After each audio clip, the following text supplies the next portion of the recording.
Dites-vous bien que sans ce film, Mulholland Drive de David Lynch n'aurait sans doute jamais existé. Salut à tous et bienvenue dans cette nouvelle critique rétro. Alors pour rappel, le but des critiques rétro, c'est de parler de films en rapport avec les préoccupations de leur époque. Alors aujourd'hui, nous allons parler d'un monument du 7e art, le bien nommé Sunset Boulevard, traduit en français sous le titre Boulevard du crépuscule, réalisé en 1950 par Billy Wilder, avec dans les rôles principaux William Holden, Gloria Swanson ou encore Eric von Stroheim. Alors le résumé en quelques mots, Norma Desmond, grande actrice du muet, vit recluse dans sa luxueuse villa de Beverly Hills en compagnie de son majordome Max, qui fut également son ancien mari et son ancien metteur en scène fétiche. Et un jour, un certain Joe Gillis, scénariste sans le sou, pénètre par hasard dans sa propriété après avoir fouillé les huissiers. Et alors il se fait passer pour un scénariste hollywoodien de premier plan qui lui propose de travailler au scénario de son prochain film en lui faisant croire qu'elle pourrait revenir au premier plan. Alors qu'est-ce que je pense de ce Sunset Boulevard? Eh bien c'est tout simplement pour moi l'un de mes films préférés de Billy Wilder et j'ai envie de dire que sa réputation de chef-d'œuvre n'est pas à usurper. Voilà. Alors commençons directement par la mise en scène. Alors d'entrée de jeu, bah, tout le film va nous être raconté en voix off par la bouche du personnage principal. Hein, j'en dirai pas plus pour garder le mystère. Voilà. Et le film va donc se présenter sous la forme d'un flashback. Voilà. Donc il s'est passé quelque chose que je ne dévoilerai pas parce que ce serait spoilé. Et le personnage va donc revenir en voix off sur ce qui s'est passé. Voilà.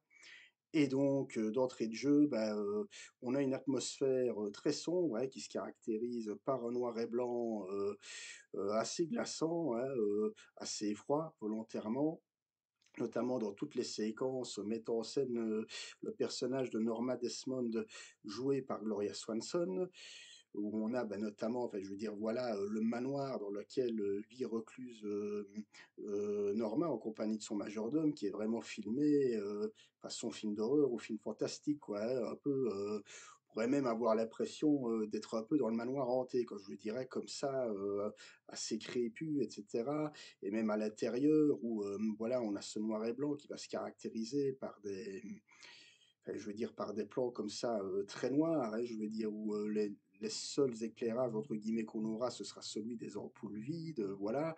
Une manière de symboliser, le vide existentiel, qui est devenu la vie de Norma, une fois le cinéma, muet devenu parlant. Voilà. Et alors, on a, un noir et blanc qui devient un petit peu plus accueillant, hein, dans les séquences où Joe va rencontrer une certaine Betty, donc une, secrétaire qui aspire à devenir scénariste. Et alors entre les 2, bah, va naître une amourette, enfin une amourette, un peu plus complexe que d'habitude, hein, on le verra bien. Et dans ces séquences-là, bah, on va voir un noir et blanc qui va être, je le disais, un petit peu plus, joyeux parce que, voilà, plus éclairé par la lumière du jour, qui va se passer plus à l'extérieur ou dans des décors un petit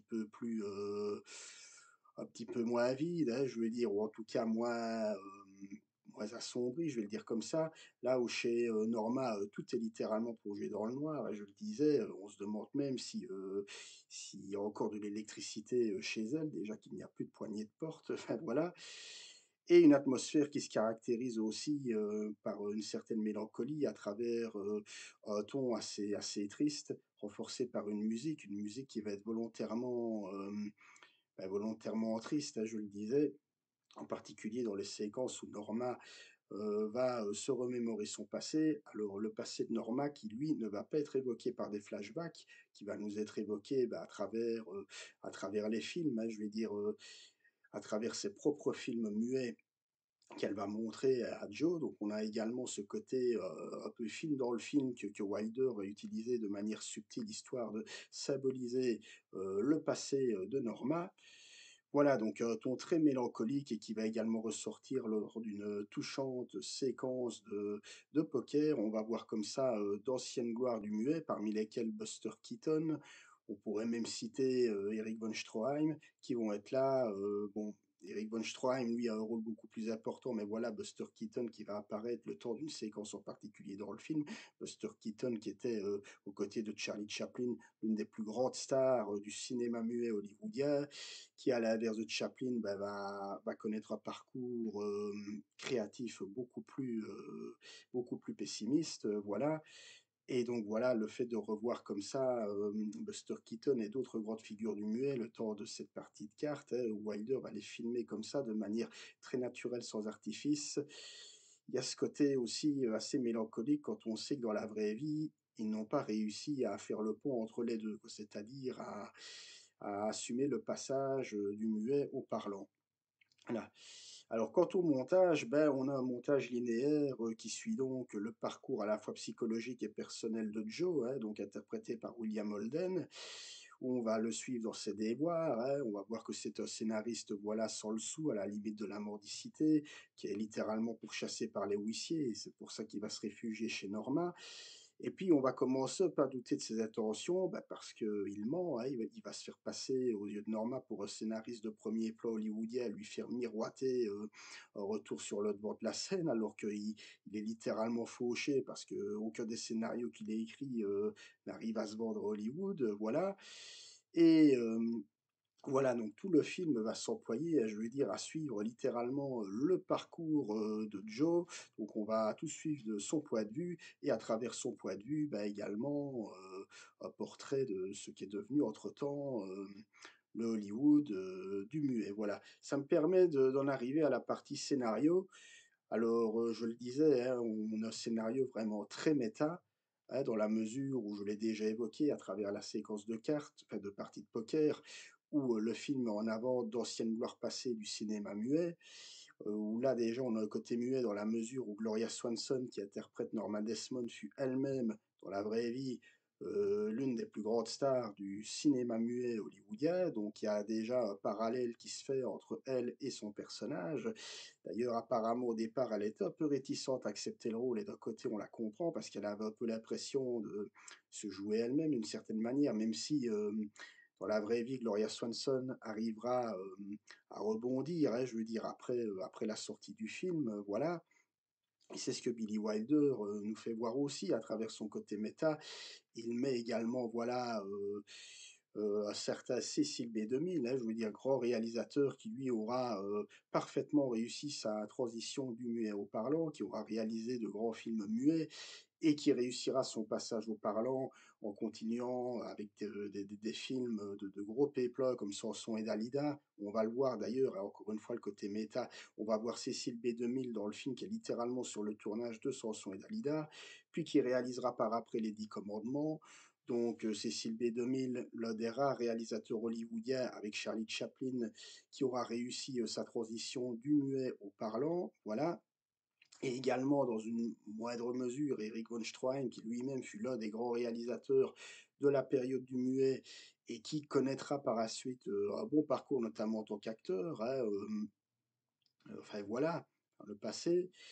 Et également ben, renforcé par le fait que dans le film, on voit littéralement la Paramount qui est le studio de production donc, qui produit Sunset Boulevard.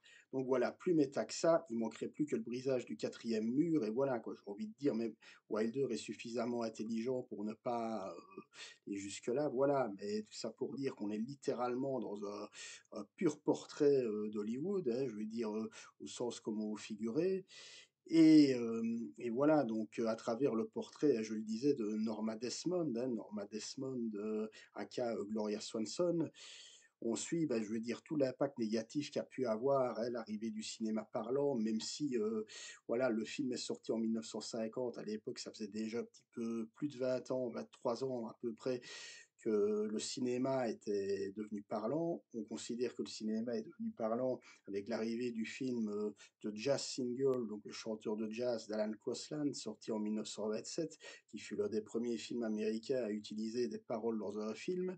Voilà. Mais malgré tout, voilà, le film, je vais dire à l'époque où il est produit, ben voilà, les stars du muet d'autrefois sont toujours là.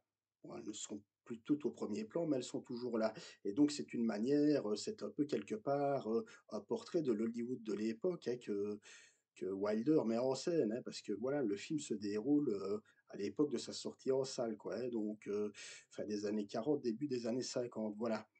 Et d'ailleurs, comme toujours, hein, chez Billy Wilder, on a une écriture très intelligente qui n'est pas du tout manichéenne, où tous les personnages ont tous leurs imperfections, quels qu'ils soient. Ben, je le disais, hein, on a Joe, hein, qui on pourrait croire au départ un peu comme un brave type, à qui qu'on pourrait prendre en pitié, mais en fait, finalement, vu comment il se comporte avec Norma, et même dans une moindre mesure avec Betty, Betty qui est quand même sur le point de se marier avec un autre homme, on se dit qu'il est peut-être pas tout à fait droit dans ses bottes. Bref, on a également le personnage de Norma qui est filmé tour à tour, un petit peu bah, de manière touchante, hein, comme une petite fille dont on aurait brisé le rêve.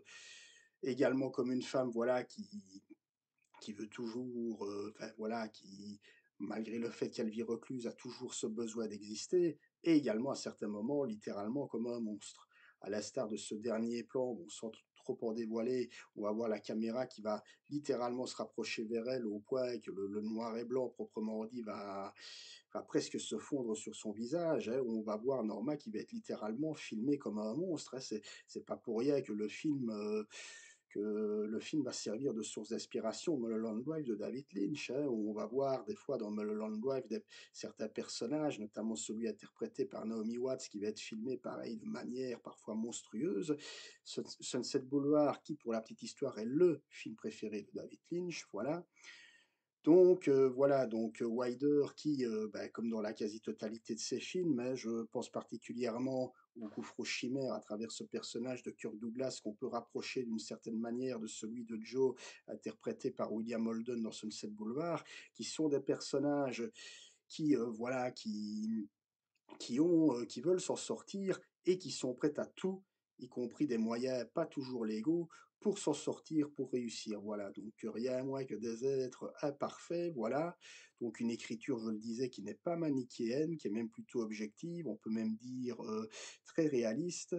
Et voilà, donc mêlé, je le disais, à une touche très mélancolique, voilà, à travers ces grandes figures qu'on est content de retrouver, hein, je veux dire, le temps du ultime apparition. Je reviens encore une fois sur Buster Keaton, hein, notamment le fait que Wilder va jouer sur le visage de Buster Keaton. Buster Keaton, qui était d'ailleurs surnommé l'homme qui ne sourit jamais, parce que Buster Keaton, si vous avez vu ses films, c'était l'archétype du personnage, hein, je veux dire, voilà, qui était toujours plongé dans d'énormes catastrophes, tremblements de terre, incendies, qui avait toujours le visage complètement impassible, tel un lapin, par exemple.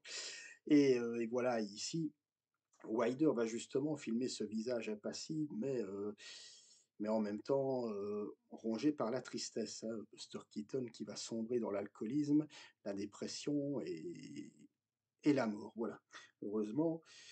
Donc voilà tout ce que je pouvais dire hein, sur Sunset Boulevard, donc un portrait sans phare et sans fioriture de l'Hollywood de l'époque, voilà, qui servira de Madeleine de Proust, je le disais, à d'autres grands cinéastes par la suite, hein, bien évidemment David Lynch, je pense aussi plus récemment à Cronenberg avec Maps to the Stars, hein, ou voilà, de manière un petit peu plus perverse, hein, je vais dire, mais voilà, Wilder, encore une fois, ce qui l'intéresse, c'est l'humain avant tout, l'humain dans tout ce qu'il a de plus imparfait, je veux dire, et en même temps de plus touchant, voilà.